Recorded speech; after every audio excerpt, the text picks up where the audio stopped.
Nebraska Republican Senator Ben Sasse isn't running for president yet, but he has a harsh message for his party. I know I said message. It's time to stop humoring Donald Trump and those within the GOP who support him. We Republicans have a choice to make.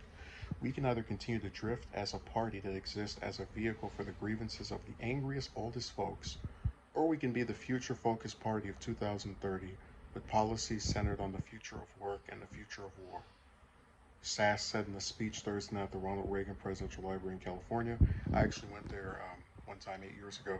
In case you missed his point, Sass made it again later in the address. Here's the key. In the 2016 presidential campaign, you had two candidates with widely different solutions, but their fundamental diagnosis was the same. The system is rigged, you're getting screwed, you're a victim, this country is going down the tubes, you're victims. The left wants a powerful, nameless, but supposedly benevolent bureaucracy.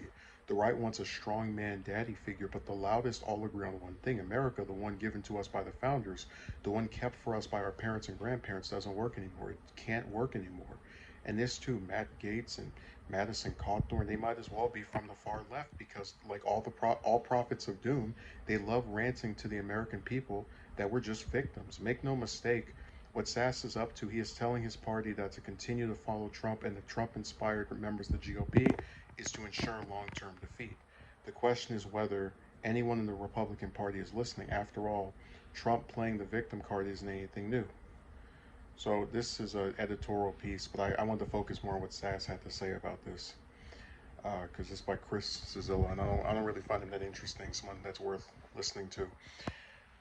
Um, Generally, when people are running for office, and this is something that should be known by anyone that's ever even considered running, they want to appear as if they're offering something new that will be appealing to individuals who they want to support, they want the support of over other candidates or other people that, whether it's an incumbent or some other person that's trying to also portray themselves as this, change or continuation of things that are good.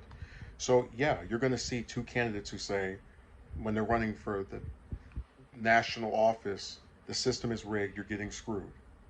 I don't know if I ever recall Clinton or Trump directly saying you're a victim, and that's where we get into the issue with this. It's too, what defines trying to say someone's a victim. I think a lot of people do get screwed over by certain parts of the American system, whether it's the healthcare system, the economy, et cetera, et cetera. So does that mean I think all these people are victims? No, but I believe that um, they oftentimes come into circumstances that are out of their control. And when you get to the part where he says the left wants a powerful, nameless, but supposedly benevolent bureaucracy, I don't see, that's like more nebulous crap. Who is this nameless, benevolent figure? I guess that's the trick. It's just a boogeyman. And the right wants a strongman daddy figure. That it is kind of funny because you have a lot of right wingers who do support candidates that talk about peace through strength and other Reagan-esque stuff, which is appropriate given where Sass was making his comments. So I think that part is correct, but it's just funny that he tries to say both sides are the same in these ways, but then he tries to also claim, like, Matt Gaetz is not a left winger. He'll criticize certain things about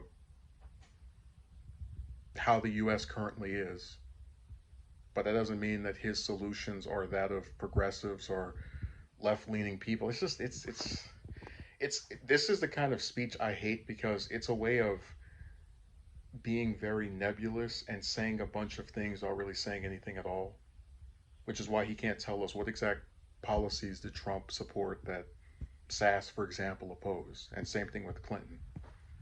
No examples. So pretty worthless address, but funny for the strongman daddy figure part.